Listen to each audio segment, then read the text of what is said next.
Yo, what up, guys? It's Flark, and well, Demo DK is a pretty good comp, huh? Yeah, surging in popularity. This comp is played at high MMR, medium MMR, low MMR. The only common factor is that it does really, really well everywhere.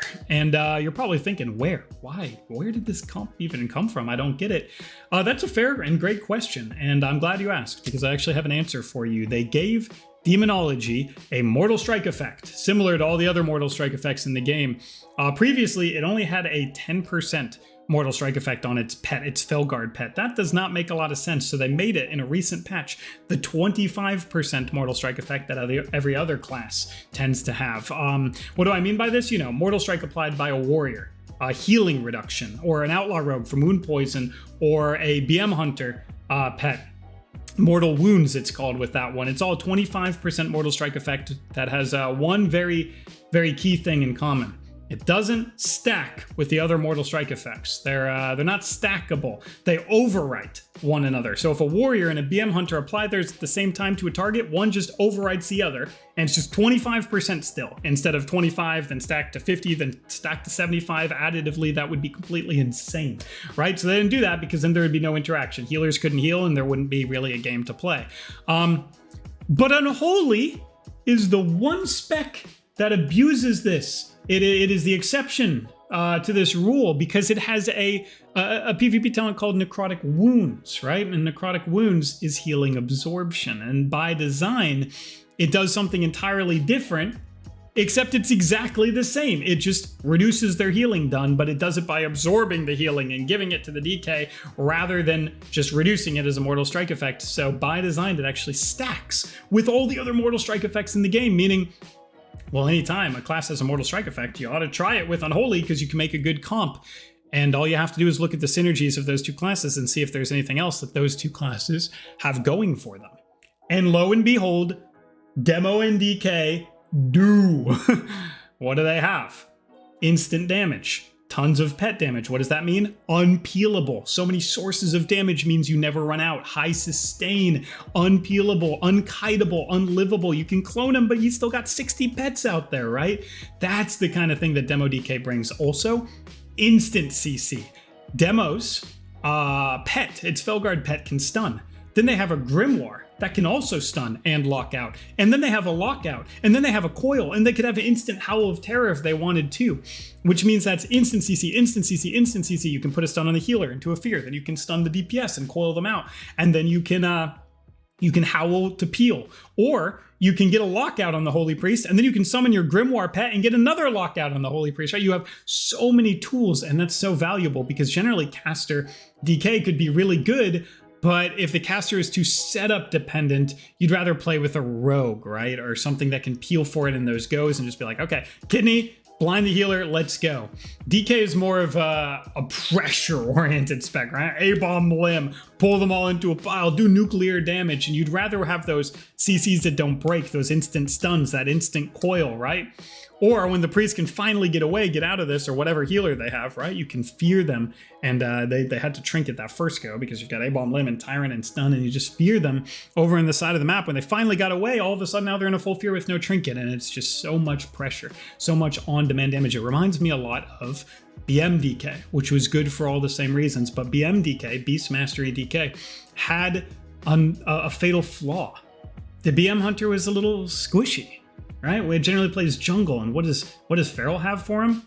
Off heals, absurd tankiness, maim, bash, cyclone. Cyclone is a peel that DK can't hope to match for the Hunter because a Hunter doesn't really have a quick burst of speed, or rather gap closing ability. It instead kind of just kites around. So if you want to get a ton of distance, you want to put them in a clone or a root, right? Chains of Ice against Ret Warrior double freedom, all of a sudden you're like, oh no. Well, there's double freedom, and they just run at you and they kill you, and I can grip them back for one frame, he charges back to you and you're dead, right? So the squishiness and the difficulty for a DK to peel a Hunter made that comp still great, but not as good as it could be until enter Demolock. Demolock has a gateway. You put it right here, he gates to the other side, and that's instant movement. So if they're changed over here, and the demo gets over there, they have to cover that entire distance. And then they get back there and he ports back to this pillar. And then they have to cover the entire distance again. Meanwhile, if they're getting across, you grip them back, then they have to get across again, then he ports in, they have to go over there, all while changed, right? Instant, long gap movement is better for Chains of Ice and DK's peeling with Death Grip than just kiting well, right? Because Death Grip is so much better when, okay, demo gets a huge amount of distance, they run to you, I grip them back, right? It's that simple. The other thing that demo has, well, what did I say was really good about Feral? Off healing? Demo's got it. Demo's got self-healing, baby. Just like DK does, perfect synergy. They can heal and peel for each other and themselves, right? Because Demo has Dark Pact, recently buffed. It's like an 80k shield. And then you have Soul Leech, and then you bring everybody Health Stones. Beautiful. And you both have a ton of health, which means Health Stones and self-healing effects are really, really impactful. You pair that with a Priest, and now all of a sudden you've got more stamina, and it's just beautiful. So yeah, they synergize perfectly, both in their damage toolkit, their CC toolkit, and their survivability toolkit. And lo and behold, you have a perfect comp. But those are all just words. So you can see I'm staring at a screen right now of gameplay. I wanted to go through that introduction, but you've been patient, you've waited. It's time to get into it now. So what am I doing in this comp? What did we do right? What did we do wrong? How did we get a win? Because on the other team, we have some really, really good players. That is Metaphors or bluedruelive nowadays. And this Outlaw Rogue is Nessper.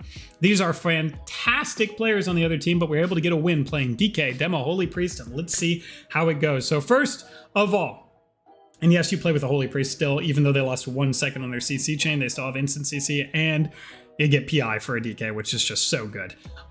So first of all, I need to get combat. I'm the DK. That's my job. This Priest, we don't want him to get sapped by that rogue. So how do I do that? By getting combat. And what am I going to do against a rogue? You guys have probably seen this if you watched my videos before. I'm going to drop a Raise Abomination over there, the ultimate tool against stealthies. It gets combat instantly. It starts applying wounds. It applies a disease, and it can even, in a huge radius around the location, pull the rogue out of stealth, disrupting their opener, which is all fantastic. Why would I put the A-bomb over here instead of A-bomb over here? Because wait, is the rogue really just going to follow them in stealth? He's probably going to be over there, right? Well, if I whiff the rogue over there, then I probably don't get combat either, so I lose both things. So instead, I pop it right here, guaranteed combat, and try and pull the rogue out. And of course, you're going to see me do that right there. So there comes the A-bomb, get that wound on him, get the disease, and you can see, like clockwork, boom! There's that aura pulling out Nessper, making sure to disrupt the go as much as possible. It's not quite as valuable against an Outlaw Rogue as it is against the Salaszar sub. It's way more valuable against RMP, but still you can see already. Disease, disease, disease, wound, wound. I'm already starting off my go perfectly. I'm going to pre-AMS right now because AMS is not that much of a button against this comp. I do not want to get coiled. I do not want to get bursted in the first kidney. I'm going to pre-AMS this go and try and get a ton of pressure off. If he kidneys me though, I'll sit it, and you can see right here, I pre-AMS, beautiful, on the kidney, and now I'm gonna sit it, right? Because I have my defensive out, I don't wanna use anything else. You know how much I love IBFing and just going in the opener, but Nessper is way too good for that. He will punish me immediately, he will blind me or disarm me on my go, try and get my trinket, and then I'll have no IBF, no trinket, and he'll just kill me instantly. That's the kind of player that he is. So instead, I sit this kidney, let my A-bomb start applying wounds this lock, so when I get to him I can do huge damage, sit the gouge, I pre-AMS the entire thing. You can see I come out of this 100% health, and what did they do? Effectively all they did was peel me, but I didn't press anything. No Unholy Assault, no Dark Transform, no APOC, no Limb, no Blight, and these are all the things that are going to come on a target that already has 5 wounds on him. And here we go. So we run in there. He gets an instant stun. We're talking about that. There's the demo lock. You can see it's a little fist icon, right? The demo lock instant stun. I'm going to pop my Limb, my APOC, huge dam. All of my cooldowns come out here. I'm going to swap to the rogue because I don't want to just chase right here. He's going to disarm me, but of course we don't trinket that. There I get a stun on the rogue. I get coiled, no trinket here. And that was both of our team's goes. So the great thing about this demo DK go is that we get a ton of pressure even while they're running at me, and we still have some of our CC up from Kebab. Now, he can't just run across the map in the beginning because it's Nessper, and he'll punish that. And he's going to be put in a terrible position, and then bluedruelive and Nessper are just going to CC him the entire game. So instead, you know, I get a little limb pull out on bluedru. We still get some pressure here. IBF from this one because I was taking a little bit of damage, and now Kebab has probably the opportunity to run at their team and get some CC on the priest. So hopefully he's making his way over to do that. You can see, what's that icon? Chastise. So perfect open for us. They had a lot of cooldowns pressed there, but they only got IBF out of me because you can see the way I pressed AMS pretty much made it not on cooldown. By the time I'm ever going to need it again, it's going to be up 21 seconds because I pre-did it before the kidney. If I had to like trinket AMS or IBF AMS, then it would have been a big problem. But because I did it to separate these two buttons, now AMS is going to come back up way before I even need it, and that's awesome. Switching over to the rogue, getting some pressure. We got some CC on Blue Drew, and of course, because our damage is so much instant damage and they don't have a lot of defensives because of that early go that we got so much pressure out, their lock was about half health, and Blue Drew is forced to trinket. So now we're going to be looking for cross CC on the priest all game long. Myself, my lock, my priest, anybody who can do it. Meanwhile, I have to make sure that I stay alive. So you can see big runic power chunk being used right here. That's on Death Strike. And, you know, I'm going to be pressing that button a lot this game. There's a great coil onto the rogue. We're using that instant CC well. I'm just trying to stay alive. I'm going to probably try and go for a fleshcraft here soon. Swap back over to the lock. He's still about half health. You can see the health pools. It's always good to swap to targets. Lock is probably the main target here, but always swap to rogue and coils or stuns. Just to make sure that he doesn't get to free pressure you the entire game. I do go for that fleshcraft. He does kick it, but that's great. It gets a kick for... I have two casters on my team. Of course it's good if they kick Fleshcraft. Now they don't have that long demo lockout for our demo. He kidneys me here. No trinket because I'm 100% health. It would be foolish. I would get destroyed by nessper if I were to do that. Looking probably for the demo, for a kill condition on the demo still most of the game. But you can see I have those wounds on the rogue. If this guy ever ports, I can just swap back over to it and spend them.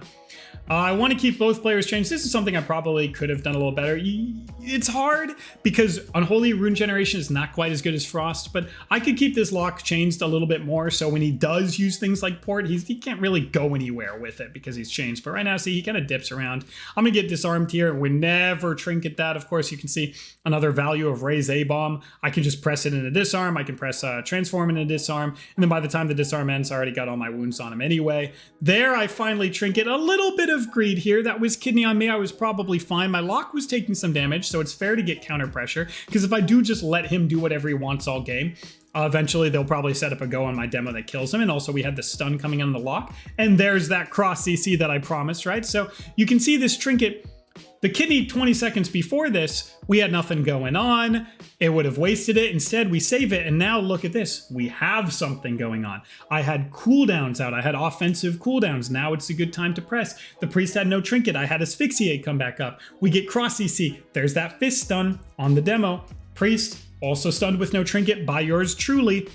And we get a ton of pressure here. In fact, Soul Reaper almost goes off, but a perfect blind.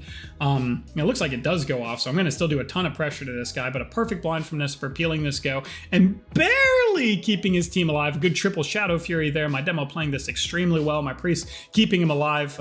Positioning is really good. We come in. Right now you think this is bad positioning, right? Why is the priest in here? Nope. We come in for finish, and then he moves out when it's trouble, and this is why I should keep chains on the lock better than I have been, because it helps Kebab move in and out and in and out to get cross CC and then to leave. Get cross CC and then to leave, right? And that's why I should do better with my chains of ice. But we see we have so much pressure. Disarm here, but it's not going to do much. Of course, I can chains, I can kick, I can grip all in a disarm. Doesn't stop that much. This is the only time I'm in a little bit of trouble here, but you can still see I've held on to that Hellstone, and I've got zone here. If I get kidneyed, it's a little scary, but we've done a good enough job at rotating our stuff that he's going to have a cooldown for me. And right here I get coiled. I say that I'm scared. I communicate that to my teammate. He comes out of it and he raise me, right? So we've done a good job rotating, so he still has cooldowns. Now some cross CC comes out on the priest. He raised me, and of course, what do I want to do into this? Hellstone used. And Death Strike. So I want to get to something and I want to Death Strike off of it. Probably could have Death Strike the rogue right there. I get one off, but it's still very positive ray and it tops me there. That was mostly on Kebab though. Great play from him, pooling up some charges of his Serenities and bombing huge heals into that ray and keeping me topped. Now you can see it's once again our turn, and that's the power of Demo DK. You can always go. You always have damage. You always have CC. You have instant CC. You have spammable CC. And right now, Because they have APOC, Limb coming back up. Holy Priest almost tapped. No trinket. Lock very much in trouble. Change the rogue. There's a good change. I get some distance from him now. And as I'm trying to run to get to this guy to finish, because I know that I have kill, they actually just kill him in a negative ray. So really well coordinated from my teammates. And this was, a prime example of just how much instant pseudo disruption you have. I was not even on the warlock. But because this Holy Priest needs to get something off in the ray, or it does nothing, he has no trinket. Incap Chastise. Lock Stun. Lock Spammable Fear. Even if it's triple DR'd, a fear to just interrupt a global or interrupt a cast is so brutal. And the lock has kicks. He has kicks, right? So this comp is destructive. What was the name of the game? What did we do well? We didn't overlap CCs. We crossed the healer a lot. We paid some attention to the rogue, like by swapping to him, and I did have good uptime on chains in the rogue. I should have had better on the lock, but keeping him disrupted without wasting everything on him, like a chastise incap into fear and it just breaks and then we've got nothing, right? We threw that on the priest and we disrupted the rogue with chains of ice, damage, coil, and things that just make him scared. So he has to dip out for a second, then we switch right back to the lock. We used our instant CC well. We cross CC'd well, right? There was that perfect go where I stun priest and he stuns lock, and all of a sudden they go from completely controlling the game to 30% health and no trinket, right? So just coordinate with your teammates. Do you have stun? Yes, but beautiful. I stun healer, you stun DPS. Just talk about it, right? And you just cross CC like that. It's all instant. It's so easy to do. You just press the button. I'm going to press the stun button on the healer. You're going to press the stun button on the DPS. Beautiful. Wonder how that worked out so well, right? Always just coordinate when you have damage, right? Okay, if you have a damage in 10 seconds, what does that mean? I have Dark Transform and APOC coming up in 10 seconds. You guys just hold that CC effect for 10 seconds, and then right when it comes up, lock and load that cross CC both instant. Stun maybe into coil on the DPS. Make sure you're always generating pressure, right? Don't try and go for full resets. There's a few times where it got scary for me, right? Against Rogue when I was at 40% health, I knew he had cooldown, so we had rotated well. If I had just tried to line and reset, they would have actually gotten more pressure off of that, because the best way, you ever heard that expression, right? The best defense here is actually a good offense. It's kind of like the flip. I mean, I think that expression can be used interchangeably, but in this situation, that's exactly true. If I just dip behind the pillar, they still got all their pets hitting me, Nesper's hitting me, he's gonna probably kidney me back there. It's really, really bad to try and go for full resets as Demo DK, when instead you can generate counter pressure and survive by just spamming Death Strike on the target and use your cooldowns to keep you in an advantageous situation. A full reset there maybe loses the game. Instead, we turned their win condition into a situation where they're reeling from the pressure, right? It was just a little ways back. You could probably go back 3 minutes in the video and you remember what I said. And that's kind of a good example of how this comp just snowballs pressure. You stay in, you rotate your defensives. You say, okay, your teammate has Ray. Well, maybe we should line. No, just Ray me. I'll Death Strike in it. Ray me, Death Strike in it. We'll just go, right? You need to always be generating pressure. What does it do to win? It destroys their mana. It destroys their ability to trinket and save a go, right? You have so many win conditions. No trinket, no mana, no defensives, right? You're rocking 3 different win conditions at the same time. And they cannot have an answer for all 3. And that is the power of Demo DK. I really hope this was able to help in some way. Again, I'll do more of these. There's just so much information to cover in just such a short period of time. But if this helped in any way, then I will continue making more. You can just let me know in the comments if there's anything you need from me, anything I didn't do well enough to describe this. That's totally understandable. I will try and take your examples and funnel them into the next video. So thank you so much for watching, guys, and I will see you in the next one.